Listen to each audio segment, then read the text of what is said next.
Hello friends, ഞാൻ നമ്മുടെ പുതിയ വീഡിയോയുമായി നിങ്ങളുടെ മുന്നിൽ എത്തിയിരിക്കുകയാണ്. കഴിഞ്ഞ വീഡിയോയിൽ പറഞ്ഞ പോലെ നിങ്ങൾക്ക് എങ്ങനെ കോയിൻ കളക്ഷൻ സ്റ്റാർട്ട് ചെയ്യാം എന്നതിനെക്കുറിച്ചുള്ള ഒരു ചെറിയൊരു അറിവ് എന്നാൽ കഴിയുന്നത് ഞാൻ നിങ്ങൾക്ക് പറഞ്ഞുതരാം. ആദ്യമായി ഈ ഫീൽഡിനെ വിളിക്കുന്നത് ജനറലി നമ്മൾ കോയിൻ കളക്ട് ചെയ്യുന്നവരെ നുമിസ്മാറ്റിസ്റ്റ് എന്നും കോയിൻ കളക്ഷനെ നുമിസ്മാറ്റിക്സ് എന്നും ആണ് അറിയപ്പെടുന്നത്. അത് പലർക്കും ഫെമിലിയർ അല്ലാത്ത ഒരു വേർഡായിരിക്കും. അതാണ് നമ്മൾ ജനറലി ഈ കോയിൻ കളക്ഷന് നമ്മൾ യൂസ് ചെയ്യുന്ന വേർഡ്. അപ്പം നമ്മൾ നേരത്തെ പറഞ്ഞ പോലെ ഫസ്റ്റ് കാറ്റഗറി വൈസ് കളക്ട് ചെയ്യുന്നതാണ് എപ്പോഴും നമുക്ക് നല്ലത്.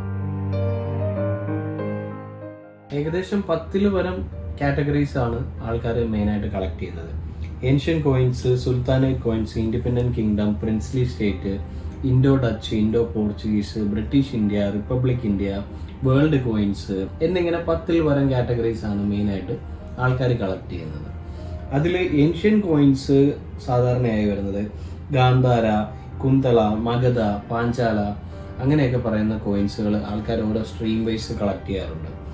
പിന്നെ സുൽത്താനേറ്റ് കോയിൻസിനകത്ത്, അതായത് മുഗൾ കോയിൻ സുൽത്താനേറ്റ് കോയിൻസിനകത്ത് വരുന്നതെന്ന് പറഞ്ഞു കഴിഞ്ഞാൽ Delhi sultanate, Bengal sultanate, Madurai sultanate അങ്ങനെയുള്ള ഓരോ സ്ട്രീം സുൽത്താനേറ്റ് കോയിൻസുകൾ ആൾക്കാർ കളക്ട് ചെയ്യുന്നുണ്ട്. ഇൻഡിപെൻഡന്റ് കിങ്ഡം, ഇന്ത്യയിലെ ആസാമും ത്രിപുരയൊക്കെ ഇൻഡിപെൻഡന്റ് കിങ്ഡംസ് ആയിരുന്നു. അപ്പോൾ അവരുടെ കോയിൻസ് മാത്രം കളക്ട് ചെയ്യുന്ന ആൾക്കാരുണ്ട്. പ്രിൻസ്ലി സ്റ്റേറ്റ്, ഇന്ത്യയിൽ ഏകദേശം 565 പരം പ്രിൻസ്ലി സ്റ്റേറ്റുകൾ നിറഞ്ഞിരുന്നു. നമ്മുടെ കേരളത്തിന് ട്രാവൻകൂർ എന്നും കൊച്ചി എന്ന് പറയുന്ന പ്രിൻസ്ലി സ്റ്റേറ്റും ട്രാവൻകൂർ എന്ന് പറഞ്ഞ പ്രിൻസ്ലി സ്റ്റേറ്റും ഒക്കെ ആയിരുന്നു നമ്മുടെ കേരളം ഫോം ചെയ്തിരുന്നത്. അപ്പം അതുപോലെ ഹൈദരാബാദ് ഒരു പ്രിൻസ്ലി സ്റ്റേറ്റ് ആയിരുന്നു. അങ്ങനെ ഒരുപാട് പ്രിൻസ്ലി സ്റ്റേറ്റുകൾ നിലവിലുണ്ട്. അപ്പോൾ ഈ പ്രിൻസ്ലി സ്റ്റേറ്റിനെ മാത്രം കളക്ട് ചെയ്യുന്ന ആൾക്കാരുണ്ട്. ഞാനൊരു ട്രാവൻകൂറിൻ്റെ കളക്ടറാണ് സീരിയസ് ആയിട്ട് ചെയ്യുന്നത്. അപ്പോൾ എൻ്റെ സബ്ജക്റ്റ് പ്രിൻസ്ലി സ്റ്റേറ്റ് ട്രാവൻകൂറാണ്. അപ്പോൾ ഞാൻ എടുത്ത് പറഞ്ഞതേ ഉള്ളൂ. അടുത്തതായിട്ട് ഇൻഡോ ഡച്ചുകാർ ഇന്ത്യയിൽ റൂൾ ചെയ്ത ടൈമിലുണ്ടായിരുന്ന കോയിൻസുകൾ കളക്ട് ചെയ്യുന്നത്. ഇൻഡോ പോർച്ചുഗീസ് കോയിൻസുകൾ, പോർച്ചുഗീസുകാർ ഇന്ത്യയിലുണ്ടായിരുന്നപ്പോൾ കളക്ട് ചെയ്യുന്നത്.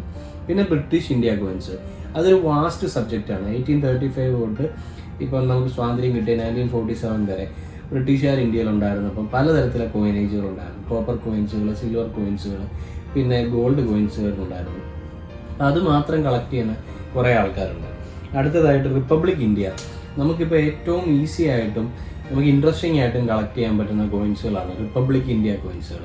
അത് മിൻറ്റ് വൈസും ഇയർ വൈസും എല്ലാം കളക്ട് ചെയ്യുന്ന ഒരുപാട് പേരുണ്ട്. അപ്പോൾ അത് ഇപ്പോൾ റിപ്പബ്ലിക് ഇന്ത്യ കോയിൻസുകൾ പല കോയിൻസുകളും റെയറിലേക്ക് വന്നു. കാരണം എന്താണെന്ന് വെച്ചാൽ അതിൽ ഒരുപാട് കളക്ടേഴ്സ് കൂടി മിൻറ്റേജ് കുറവുള്ള കോയിൻസുകളെല്ലാം ഇപ്പോൾ കിട്ടാൻ അവൈലബിൾ അല്ലാതെ വന്നു.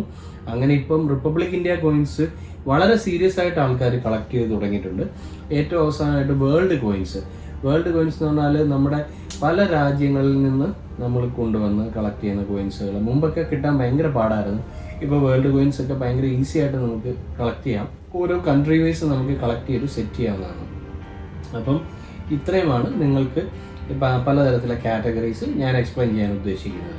അടുത്ത വീഡിയോയിൽ ഓരോ കോയിൻസ് എങ്ങനെ നിങ്ങൾ കളക്ട് ചെയ്യണം, അതിൻ്റെ ഫേക്കുകൾ എങ്ങനെ തിരിച്ചറിയണം, അതിനെപ്പറ്റിയുള്ള ഒരു എലാബറേറ്റഡ് ആയിട്ടുള്ള ഒരു വീഡിയോ ഞാൻ നിങ്ങൾക്ക് അടുത്ത വീഡിയോയിൽ ഞാൻ നിങ്ങൾക്ക് തരുന്നതാണ്.